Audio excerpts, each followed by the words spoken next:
Cyber ലോകത്തെ വിശുദ്ധൻ എന്നറിയപ്പെടുന്ന കാർലോ അക്വിറ്റസിനെ വിശുദ്ധനായി ലയോ പതിനാലാമൻ പാപ്പ പ്രഖ്യാപിച്ച അതേ ദിവസത്തിൽ കൂദാശ ചെയ്യപ്പെട്ട വരാപ്പുഴ അതിരൂപതയിലെ വിശുദ്ധന്റെ നാമധേയത്തിലുള്ള ദേവാലയം ഇതാണ്.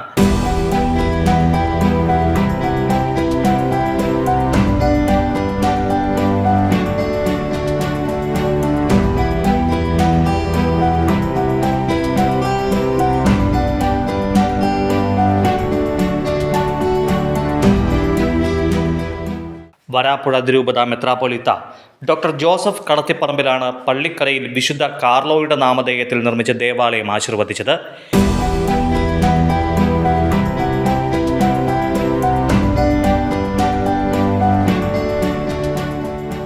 വിശുദ്ധ കാർലോ അക്വിറ്റസ് നമുക്കെല്ലാവർക്കും പ്രിയങ്കരനായ, പ്രത്യേകിച്ച് യുവജനങ്ങളുടെയും കൗമാരക്കാരുടെയും ഏറ്റവും പ്രിയങ്കരനായ വിശുദ്ധനാണ്.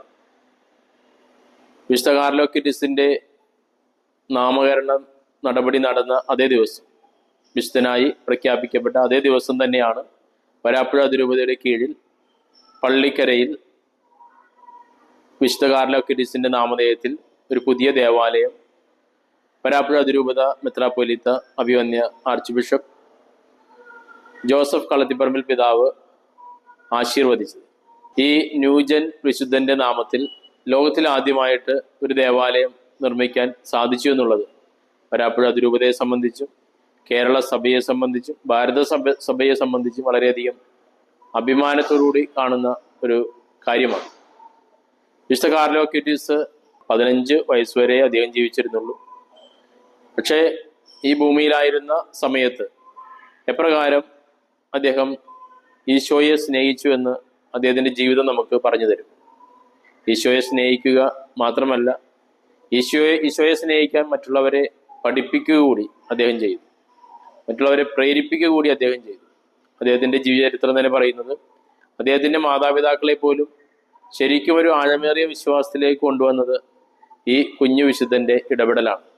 അങ്ങനെയാണെങ്കിൽ ഈ വിശുദ്ധൻ തീർച്ചയായിട്ടും നമ്മുടെ യുവജനങ്ങളെയും നമ്മുടെ കൗമാരക്കാരെയും അവരെ മാത്രമല്ല എല്ലാവരെയും സ്വാധീനിക്കുമെന്നുള്ളതിന് ഒരു സംശയവും വേണ്ട.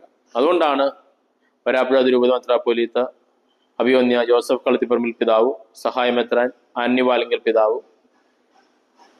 ഇപ്രകാരം ഈ വിശുദ്ധന്റെ നാമധേയത്തിൽ ഒരു ദേവാലയം ഇവിടെ വരാപ്പുഴ അതിരൂപതയിൽ വേണമെന്നും അതുകൊണ്ട് പള്ളിക്കരയിൽ നമ്മൾ പണിയുന്ന പുതിയ പള്ളിക്ക് ആ പേരിടണമെന്നും ഒക്കെ ഒരു തീരുമാനത്തിലേക്ക് എത്തിച്ചേർന്നത്.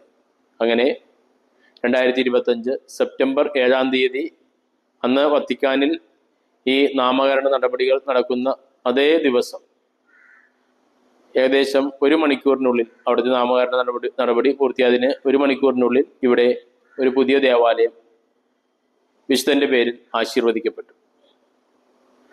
വിശുദ്ധന്റെ പേരിൽ ആശീർവദിക്കപ്പെട്ട ആ നിമിഷം മുതൽ പിന്നെ വലിയ ഒരു അത്ഭുതങ്ങളുടെ ഒരു ഘോഷയാത്ര നമ്മൾ ഈ ദേവാലയത്തെ ചുറ്റിപ്പറ്റി കാണുന്നുണ്ട്.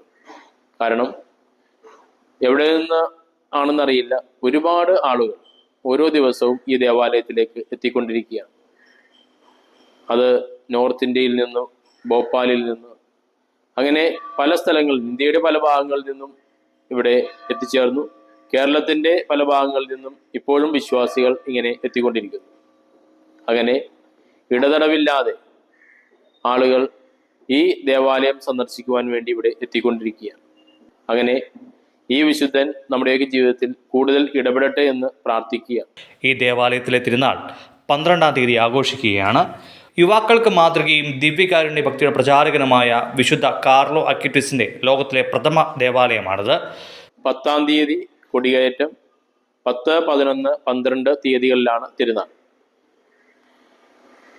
12-ാം തീയതിയാണ് തിരുനാൾ ദിവസം. അന്ന് വരാപ്പുഴ അതിരൂപത മെത്രാപ്പൊലീത്ത അഭിവന്യ ജോസഫ് കളത്തിപ്പറമ്പിൽ പിതാവാണ് തിരുക്കർമ്മങ്ങൾക്ക് നേതൃത്വം കൊടുക്കുന്നത്. ഈ ചെറിയ സമയത്തിനുള്ളിൽ തന്നെ 50ഓളം പ്രസിദ്ധേന്തിമാർ തിരുനാൾ ഏറ്റെടുത്ത് നടത്തുവാൻ അവിടെ എത്തിക്കഴിഞ്ഞു. സെന്റ് കാർലോസ് അക്വിറ്റസ് ചർച്ചിന്റെ ചുമതല കപ്പേരുമോടെ വഹിക്കുന്ന ഒരാളാണ്. അപ്പോൾ കഴിഞ്ഞ സെപ്റ്റംബർ 7-ാം തീയതിയാണ് ഈ വിശുദ്ധന്റെ നാമധേയത്തിൽ ഇവിടെ പള്ളി സ്ഥാപിതമായത്. അപ്പോൾ രാവിലെ 9 തൊട്ട് ഇവിടെ പള്ളി ചർച്ച് തുറന്ന് ഇവിടെ സന്ദർശകരായി തുറന്നു കൊടുക്കുന്നു. ഒരുപാട് ആളുകൾ അവിടെ വന്ന് പ്രാർത്ഥിക്കുകയും ഓരോ ദിവസവും കൃതജ്ഞതകൾ നമ്മളവിടെ വായിക്കുകയും ചെയ്യുന്നുണ്ട്. കാരണം അത്രയ്ക്കധികം അത്ഭുതങ്ങൾ ഈ കൊച്ചു വിശുദ്ധൻ തീർച്ചയായും അവിടെ വന്ന് പ്രാർത്ഥിക്കുന്ന എല്ലാവർക്കും വേണ്ടി മാധ്യസ്ഥം സഹായം ചെയ്തു കൊടുക്കുന്നുണ്ട്. സോഷ്യൽ മീഡിയക്കും മദ്യത്തിനും മയക്കുമരുന്നിനുമൊക്കെ അടിമകളായിട്ടുള്ള കൗമാരക്കാർക്കും യുവജനങ്ങൾക്കുമൊക്കെ ഈ വിശുദ്ധൻ ഒരു വഴികാട്ടിയാണ്. വിശുദ്ധിയിലേക്കും നന്മയിലേക്കും ദൈവത്തിലേക്കുമുള്ള ഒരു വഴികാട്ടി. അതുകൊണ്ട് തന്നെ മക്കളുടെ വിശ്വാസ വർധനവിന് വേണ്ടിയും മക്കളുടെ നല്ല രീതിയിലുള്ള ജീവിതത്തിന് വേണ്ടിയും ഒരുപാട് പേർ അപേക്ഷകളുമായി പ്രാർത്ഥനയുമായി പള്ളിക്കരയിലെ വിശുദ്ധ കാർലോ അക്വിറ്റീസിന്റെ നാമധേയത്തിലുള്ള ലോകത്തിലെ ആദ്യത്തെ ഈ ദേവാലയത്തിലേക്ക് എത്തിക്കൊണ്ടിരിക്കുകയാണ്. വിശുദ്ധൻ സ്നേഹിച്ചത് ദിവ്യകാരുണ്യ ഈശോയെയാണ്. ആ ദിവ്യകാരുണ്യ ഈശോ വസിക്കുന്ന ആ ദേവാലയത്തിലേക്ക് ഒരുപാട് പേർ വന്നാൽ മാത്രമേ അവർക്ക് ദൈവത്തിങ്കിലേക്ക് നടന്നെടുക്കാൻ സാധിക്കുകയുള്ളൂ. ഇപ്പോൾ തൽക്കാലത്തേക്ക് എല്ലാ ഞായറാഴ്ചകളിലും എല്ലാ ചൊവ്വാഴ്ചകളിലുമാണ് അവിടെ തിരുക്കർമ്മങ്ങൾ നടക്കുന്നത്.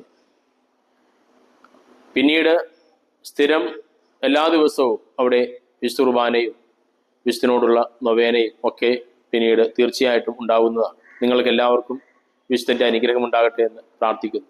ദൈവം നിങ്ങളെ അനുഗ്രഹിക്കട്ടെ.